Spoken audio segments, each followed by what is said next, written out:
జయ భారత్ అయోధ్యరాజు తోటి భారతీయులందరికీ నమస్కారాలు తెలియజేస్తూ ఇక్కడ ప్రధానంగా మనం ఈ రోజున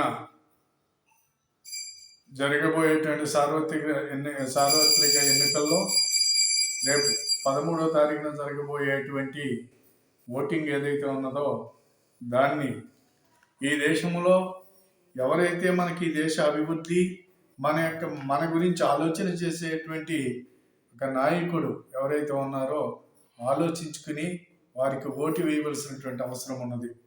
ఇందులో ఈనాడున్నటువంటి కేంద్ర ప్రభుత్వం ఏదైతే ఉన్నదో ఆ కేంద్ర ప్రభుత్వంలో మత్స్యకారులకి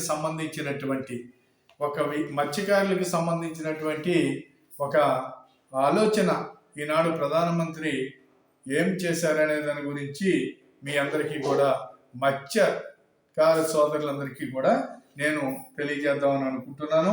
ఇందులో ప్రియము మత్స్య సంపద యోజన మరింత విస్తరించటం ద్వారా చేపల ఉత్పత్తిని మరియు వార్షిక ఎగుమతులను పెంచుతామని చెప్పి నరేంద్ర మోదీ గారు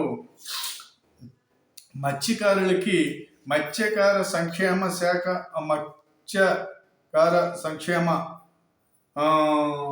సమితి అనేది మనకి ఈ దేశంలో పనిచేస్తూ ఉన్నది. దాని యొక్క ఉద్దేశం ఏమిట్రా అంటే ఇక్కడ ఎంఎస్ఎస్ ద్వారా దీని ఉద్దేశం ఏమిట్రా అంటే మత్స్యకారులకి అనేక రకాలైనటువంటి సహకారాలు అందించటం. మత్స్యకారులకు సంబంధించి ఈనాడు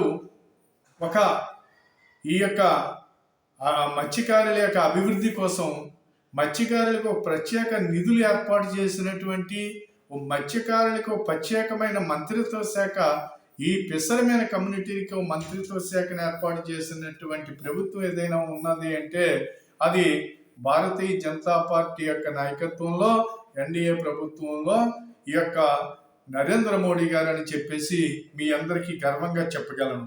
ఎందుచేతంటే ఒకటే కాదు, మీకు కావలసినటువంటి మీ అభివృద్ధి కోసం, ఎగుమతులు పెంచడం కోసం, అలాగే మీకు ఏవైతే బోట్లు ఉంటాయో వీటిలన్నిటికి మీకు సంబంధించి కూడా బీమా చేయించడంలో కానివ్వండి, మీ అన్నిటికి ఈ యొక్క పడవలు తయారు చేసుకోవడంలో సబ్సిడీలు ఇవ్వటానికి కానివ్వండి, అదే రకంగా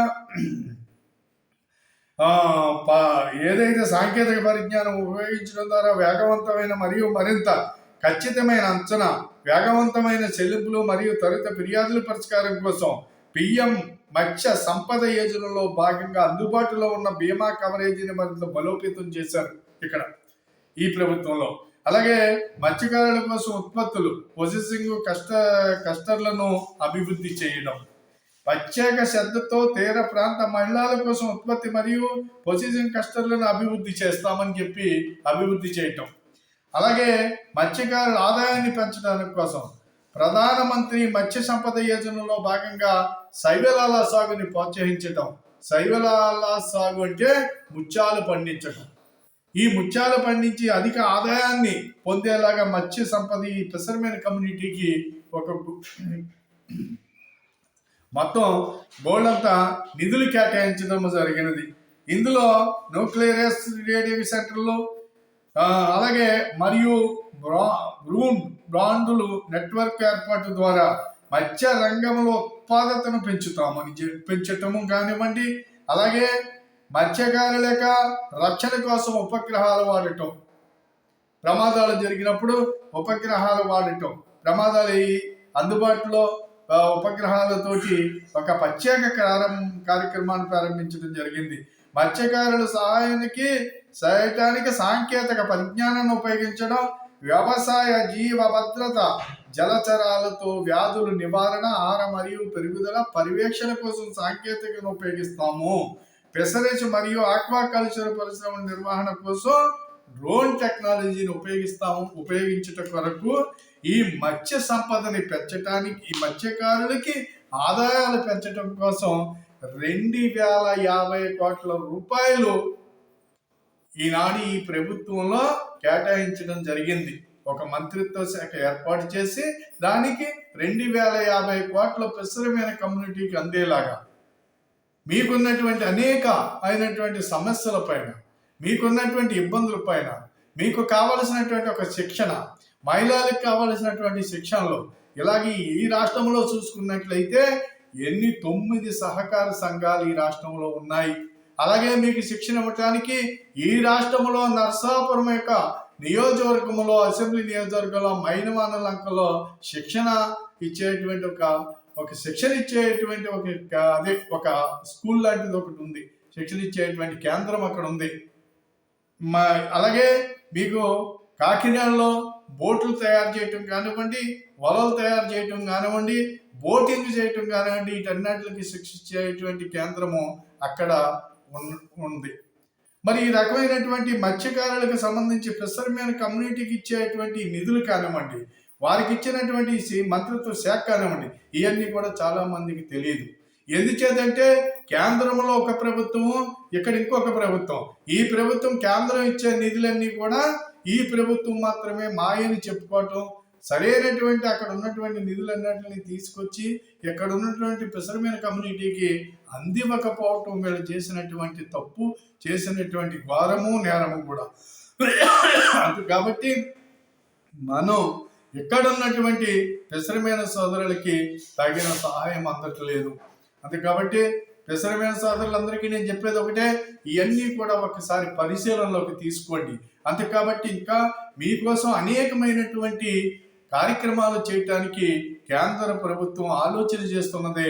మంత్రిత్వ శాఖ ద్వారా మీకు అన్ని అందుబాటులోకి రావడానికి కూడా ఈ రాష్ట్రంలోని ఈ ఎన్డీఏ కూటమి, కేంద్రంలో ఎన్డీఏ కూటమి డబుల్ ఇంజిన్ సర్కార్ రావటానికి మీరందరూ కూడా కమలం గుర్తుకు ఓటేసి ఈ దేశంలో నరేంద్ర మోదీ యొక్క నాయకత్వాన్ని బలపరిచిన రోజున మంచి భవిష్యత్తు ఉంటుంది. మీ పిల్లల అభివృద్ధి కోసం అనేక రకాలైనటువంటి ఈ యొక్క మత్స్య సంపద, ఈ ఫిషర్మెన్ కమ్యూనిటీకి సంబంధించిన కార్యక్రమాలు ఎన్నో మంచి మంచి నిర్ణయాలు తీసుకుంటున్నారు. కాబట్టి వాటన్నిటిని కూడా వాటన్నిటిని మీరు పొందాలి అంటే కేంద్రంలో మళ్ళా బలమైనటువంటి ప్రభుత్వం నరేంద్ర మోదీ గారిది ఉండాలి. కాబట్టి ఆలోచించమని చెప్పేసి తెలుసుకోవాల్సిన అవసరం ఉంది. కాబట్టి మీరందరూ తెలుసుకుంటారని చెప్పి అవసరమైతే గూగుల్లోకి వెళ్ళి తెలుసుకోండి. మీకున్నటువంటి నిధులు ఏంటి, మీకున్నటువంటి వారు మీకోసం చేస్తున్నటువంటి ఏదైతే ఉన్నదో ఆ యొక్క కార్యక్రమాలన్నీ కూడా తెలుస్తాయి. ఈ రోజున మన ఇంట్లో టీవీ ఉంది, చేతిలో సెల్ ఉంది, అన్నీ తెలియనివి కాదు. దయచేసి ఒక గొప్ప భారతదేశాన్ని ఒక గొప్ప శక్తివంతమైన దేశంగా తీర్చిదిద్దటానికి కష్టపడుతున్నటువంటి నాయకుడికి మనం అందరం కూడా సపోర్ట్గా నిలబడతామని ఆశ చెబుతూ, మీ అందరూ కూడా ఈ వీడియోని 10 మందికి షేర్ చేసి మీ అందరూ కూడా మీరు సబ్స్క్రైబ్ చేసి వీడియోని షేర్ చేసి ఈ యొక్క మంచి ఆలోచనతో మంచి ప్రభుత్వానికి మనం అండగా నిలబడదామని చెప్పేసి కోరుతూ సెలవు తీసుకుంటున్నా. జై భారత్, జై హింద్.